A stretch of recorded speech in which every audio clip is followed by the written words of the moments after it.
ევროპის გზებზე ყოველდღიურად ათასობით ტრაილერი მოძრაობს. თითოეული მათგანის უკან დგას ადამიანი, რომლის შრომაც ხშირად შეუმჩნეველი რჩება. ეს მხოლოდ სამსახური არ არის. ეს არის პასუხისმგებლობა, დროის მართვა, გამოწვევები და ცხოვრების განსაკუთრებული სტილი. დღეს ამ პროფესიის შესახებ თავად ადამიანები გვიამბობენ, ვინც ამ გზას ყოველდღიურად გადიან. როგორ დაიწყო შენი გზა ტრაილერის მძღოლობამდე?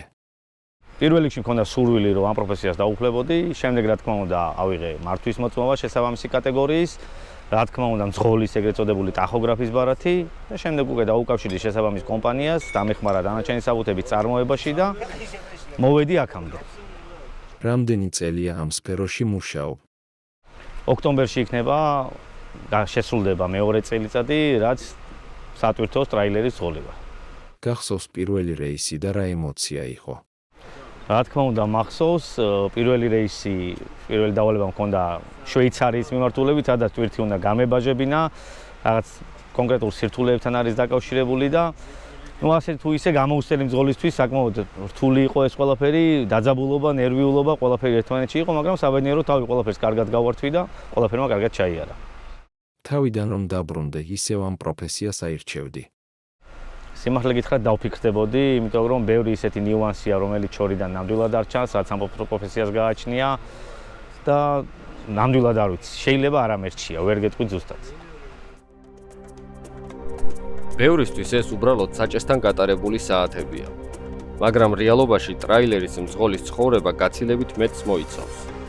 პასუხისმგებლობა, დროის კონტროლი, ამინდი, საცობები და ათასობით კილომეტრი.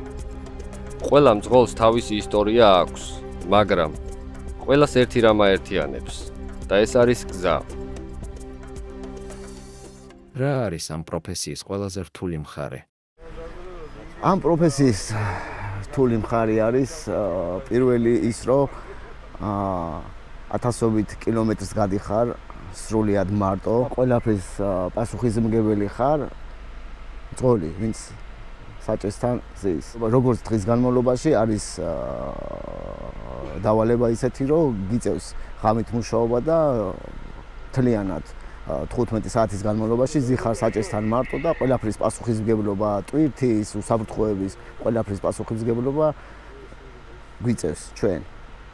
რას ვერ ხედავენ ადამიანები გარედან?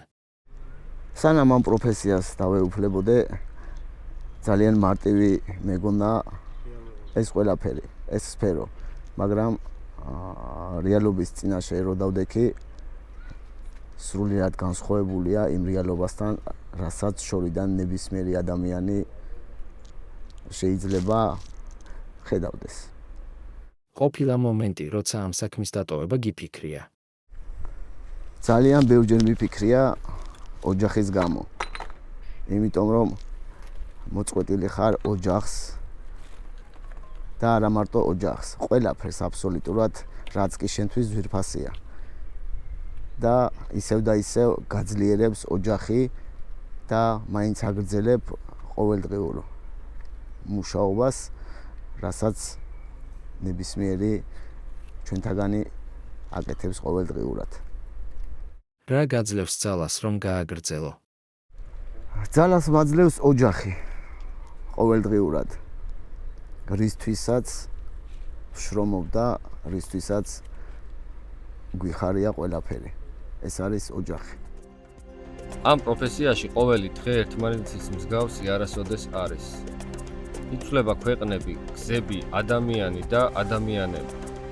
ზოგჯერ ყველაზე რთული დღეებიც კი განსაკუთრებულ მოგონებად იქცევა. და ალბათ სწორად ამიტომ ამ საქმეს ბევრი უბრალოდ პროფესიასაც კი არა, არამედ ცხოვრების წესს უწოდებს.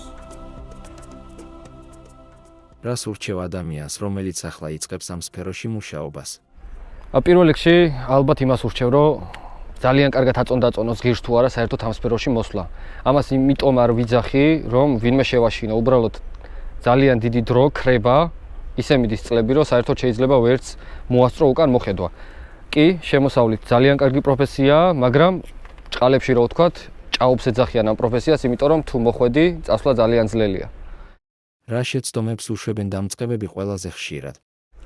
პირველად შეხედვით ალბათ მეც მქონია იქ შეცდომები, სიჩქარე. არასოდეს არ უნდა იჩქარო არანაირ სიტუაციაში, როგორც არ უნდა გაჩქარებდეს შენი კომპანია, რომ ნებისმიერ სიტუაციაში ან დატვირთვაზე, ან დაცლეზე, იგი მალე მიხვიდე ან მალე წამოხვიდე, სიჩქარე არის ყველაზე დიდი მტერი მძღოლის. არასოდეს არ იჩქაროთ, ყოველთვის მდორეთ, დინჯად და აუღელებლად გააკეთეთ ყველაფერი, რასაც მოგცემთ კომპანია შესასრულებლად. როგორ შეიცვალა ეს პროფესია ბოლო წლებში? ერთჯერადი შეხედვით, რომ შევხედოთ ევროპაში დიდად არაფერი შეცვლილა იმ ხრივ, რომ ან რაიმე გართულებულიყო, ან რაიმე გამარტივებულიყო. შეიძლება ხელფასების მხრივ კომპანიებმა განიცადეს რაღაცა მუტაცია და მოიმატა ხელფასებმა, მაგრამ ამავდროულად მოიმატა ფასმაც ყველაფერზე. პირდაპირ პროპორციულად მიყვება ფასები ხელფასებს. როგორ ხედავ ტრაილერის მძღოლის პროფესიის მომავალს? ჩემი აზრით ძღოლი მაინც საჭირო იქნება. მიუხედავად იმ მithქმა მოთქმისა, რომ თითქოს რობოტი შეცვლის ან ჩაანაცვლებს ადამიანს, ან თუნდაც აი ამ ადამიანს შეცვლის ელექტროტრაილერი, ეს ძალიან დიდი მითი არის ჩემი აზრით. ნუ მინიმუმ მაგას ვერ მოვესწრები, მაგრამ ალბათ როდესღაც იქნება ისეთი მომენტი, როდესაც ელექტროტრაილერები იმოძრავებენ და მძღოლიც არ დაჭირდება, მაგრამ უახლოეს პერიოდში, მე უახლოეს პერიოდში 10 წლეულს გულისხმობ, ალბათ არაფერი მნიშვნელოვანი არ შეიცვლება. ეს არის ჩემი პირადი სუბიექტური აზრი და ისევ ესეთი ადამიანები ივლიან და ისევ ჩვენ შევასრულებთ გადამზიდის როლს. მიუხედავად სირთულეების არსებობს რაღაც, რაც ამ პროფესიას განსაკუთრებულს ხდის. თავისუფლება, ახალი ადგილები, ახალი ადამიანები და მხოლოდ ის შეგრძნება, რომელსაც მხოლოდ ის გაიგებს, ვინც ათასობით კილომეტრს გაივლის. რა გიყვარს ყველაზე მეტად ამ პროფესიაში? მოგზაურობა პირველ რიგში, სხვადასხვა ქვეყნების ნახვა. საპასუხისმგებლოც არის, მაგრამ სასიამოვნოც არის. სხვადასხვა სამსახურია, რაღაც გასართობი, ასე ვთქვათ. რა იყო ყველაზე დასამახსოვრებელი მომენტი შენს კარიერაში? როდესაც ეს მანქანა ჩავიბარე პირველად, მეგონა რომ ჩემთვის იყო რთული. მაგრამ ეხა უკვე შევეგუე და ანუ ეს მახსენდება ის რთულად, ეს მომენტი. სად ხედავ საკუთარ თავს 10 წლის შემდეგ? 10 წლის შემდეგ ძღოლად არ ვხედავ ჩემ თავს, აქ არ ვხედავ ჩემ თავს. სხვა პროფესიაში და საქართველოში.